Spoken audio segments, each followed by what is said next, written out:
Hi and welcome back to the workshop. Scott Martin from Bonsai Matsu. Thanks for tuning in. Really appreciate it. Today I thought I'd go through a little bit of spring pruning on a couple of different trees. So here we've got a Trident Maple. It's in development. You can see it's a little bit long, a little bit shaggy. Some real elongation of new growth there, and a few areas which are a little bit weaker. So I'll talk about balancing strength on that one. This one's a more mature, larger tree, which was part of repotting earlier on, and an earlier YouTube footage. This one's a European Hornbeam, which is a nice mature tree, quite an old tree, and just needs a little bit of refinement pruning. So I want to go through the different leaf patterns that these different trees have and the approach that I take when I start doing the pruning in spring. So without any further ado, let's get into it. So tools of the trade for today. Nice sharp pair of scissors which have been recently cleaned and sharpened just for the process, and some narrow blade branch cutters too, which I find are great for the thicker of the new branches and the fine branches that I want to try and remove. I do find that you can have too many tools for things, but not for me. I love the bonsai tools, and I love the specific nature of what they do, and these ones are just perfect for this very task of light spring pruning. The thicker, the longer, the heavier duty the branch cutters are, the more coarse the cut can be. So I find that these narrow blade branch cutters do the job very nicely, but you can't use them on thick branches, only on fine branches. So I'll show you how they work over the course of this video. So the pruning process with any of my trees that I work on is I always start at the apex of the tree first and then work my way down gradually through the remainder of the tree. Look for any insect damage to the tree or any other issues that need to be rectified at this time. It's a really good opportunity to get up close and personal with your tree and really get to see it. You can see there's beautiful vibrant growth on this thing. Just love it. The leaf pattern's lovely. It's really really ornate. So it's a good time to work on this tree. It's had a nice little burst, not a out of control burst of growth, but it's had a nice shot of growth evenly across the whole tree, so it's very balanced. Now it's time just to give it a little bit of a haircut, so the next round of growth that we can expect can improve the ramification on the tree.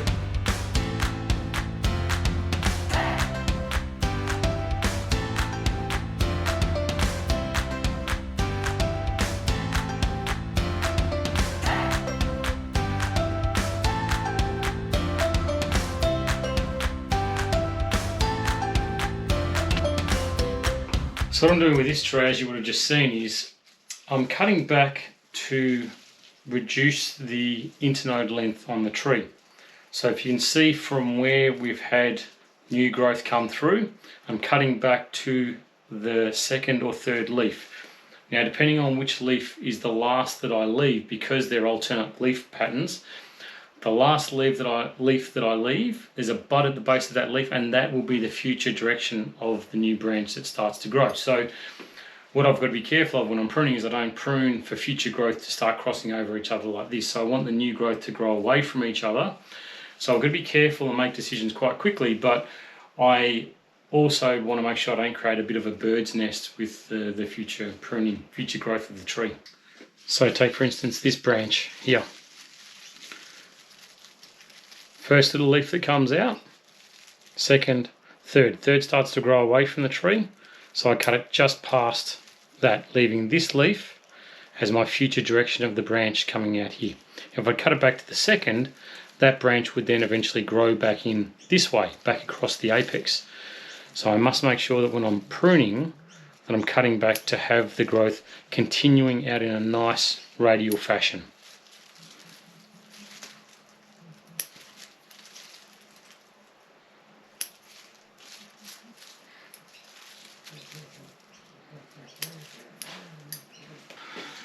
One thing that you need to be very careful of is that you don't leave too many leaves on the new branch. This is for a tree that's at the refined stage of its life, so it's not in development, it's a refinement stage. So if you are overly cautious and you leave too many leaves on the branches, then you'll find that everything gets to be too long. You know, lovely refined bonsai, in my perspective, has fine, delicate ramification.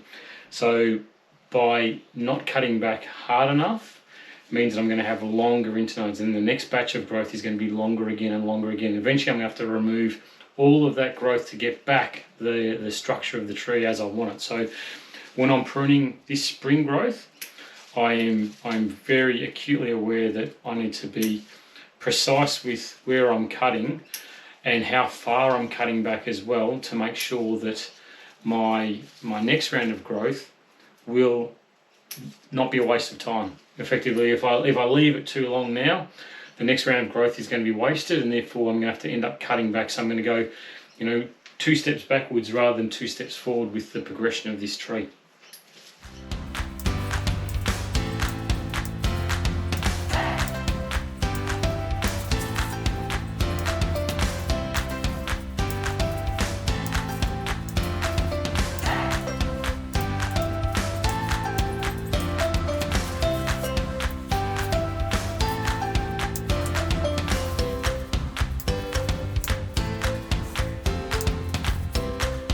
Well, that's the spring prune done for this one. It's European Hornbeam, and this tree is a beautiful tree. It's got a lovely history to it too. It's one of the things I love about bonsai is that they can pass through many hands in their lifetime, and it was by pure chance that it ended up here. And the history of this particular tree is that the curator of the National Bonsai and Pension Collection of Australia in Canberra, Lee Tafe, it was originally one of his trees. So he started this tree, passed on to other people along the way, and then made its way into my collection. And my focus with this tree has been to compress the growth, to bring it back in as close as I could, and to ramify it as nicely while keeping the existing trunk line and structure intact. So it's coming along quite nicely, and like I said, it's a beautiful tree. Got lovely leaves. It's a real nice one. Next tree I'd like to look at is this little Trident Maple root over rock. Nice tree. Again, recently repotted. It's had a nice burst of spring growth, and it's starting to get a little bit out of hand. You can see there's some quite long shoots that have taken off. So it's time to give this thing a quick prune. Now, the longer something gets, the thicker it's going to get. So if I allowed these to continue to grow, to get longer, then the branches that they're connected to are going to become quite thick and quite coarse, and you'll see from where this growth is coming, it's predominantly around the top of the tree, around the apex of the tree. So that's the stronger area, and the lower branches obviously are the weaker. So I've got to give this thing a quick haircut now to try and push the growth back.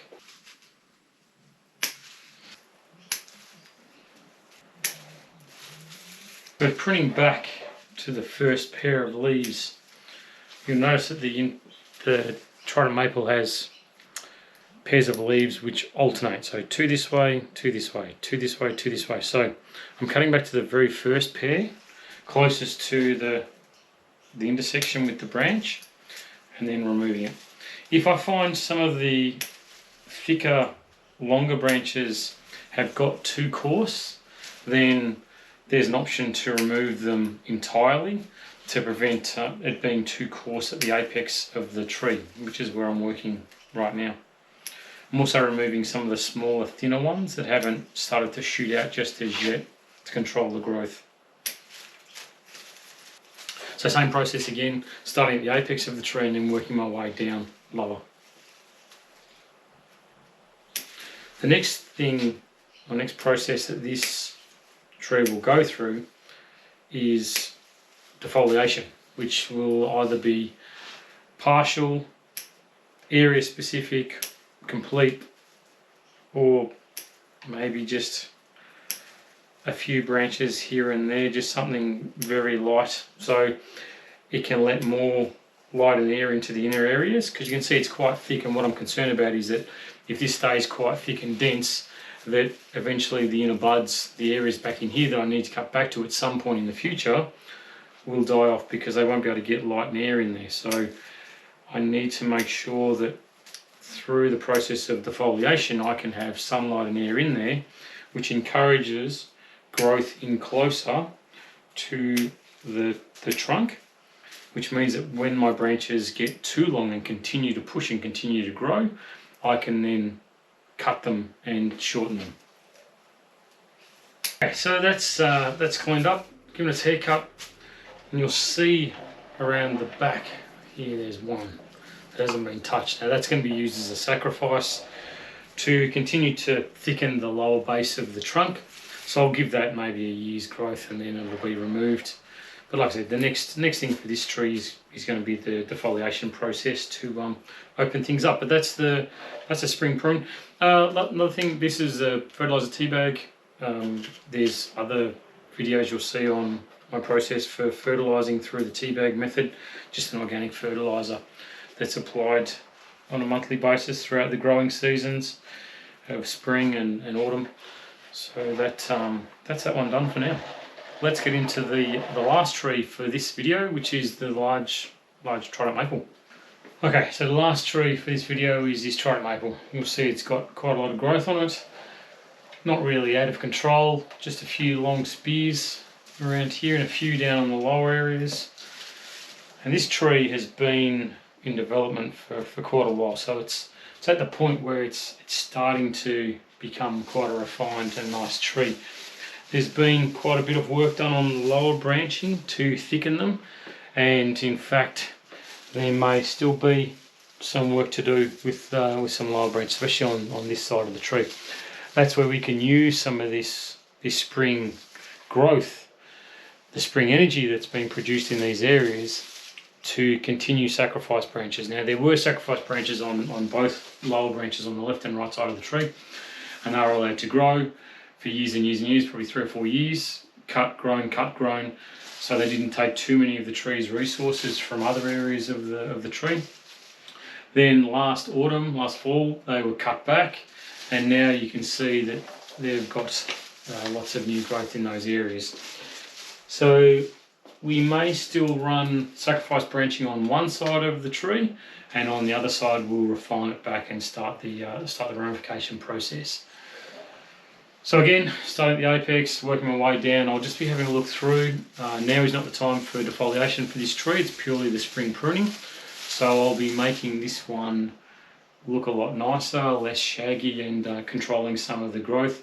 And by pruning the tree's shoots, the spring shoots, I'm stopping resources from being allocated to that area, which means they can then go to other areas on the tree which maybe aren't quite as strong. So prune the strong, lets the weak then get the resources, and they then start to grow. When they start to push out, they'll get another cutback as well. So this spring pruning for your bonsai, your deciduous bonsai, is really important to get done right. And there's a time and a place for it. Some trees like Japanese maples, when we're refining them, we're pinching them out really, really quickly when they start to grow. Other trees, we let them grow and then we cut them back. So that's what I've done with this one, just to increase the vitality of the tree. It's been allowed to grow out rather than being pruned as soon as these little shoots started to show, rather than cutting it right back at that point. Let it grow out. Now's the right time when I'll cut the tree back and let it have another shot at growing again.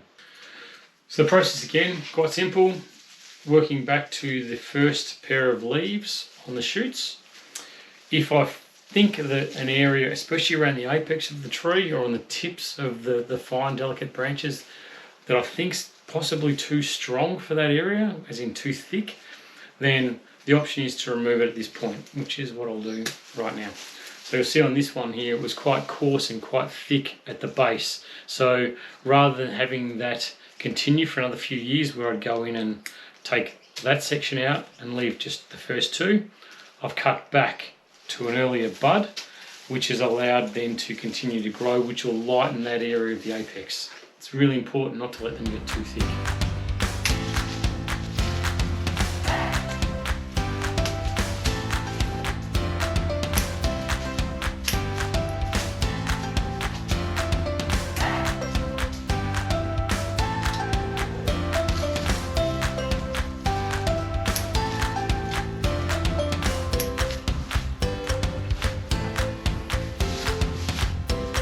You would have noticed when you're watching the video that there was a few spots where I was pruning just leaves and not branches. So I decided partway through this process that some of the leaves, the initial growth was quite coarse and quite big for this maple. So I decided to remove the largest of the leaves.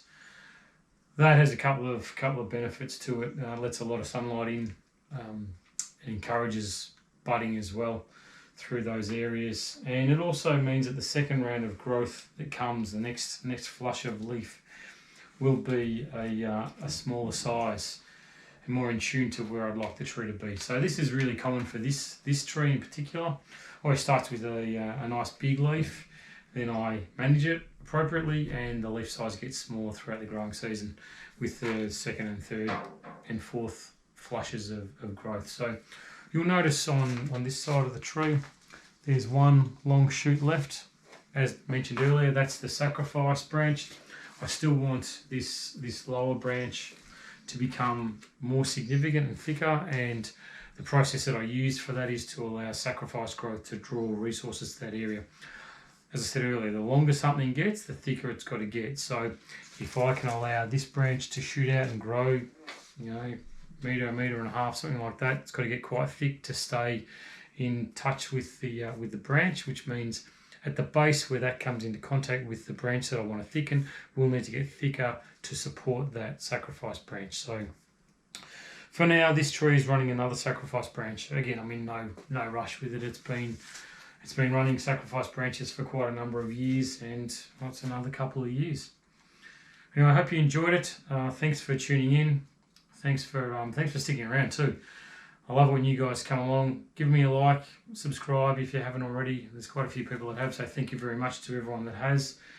And there's a podcast coming out too, the Bonsai Stuff podcast, which will be talking about the plan needed to manage your spring growth. So if you haven't listened to the podcast as yet, Bonsai Stuff, please check it out. It's available on all the platforms.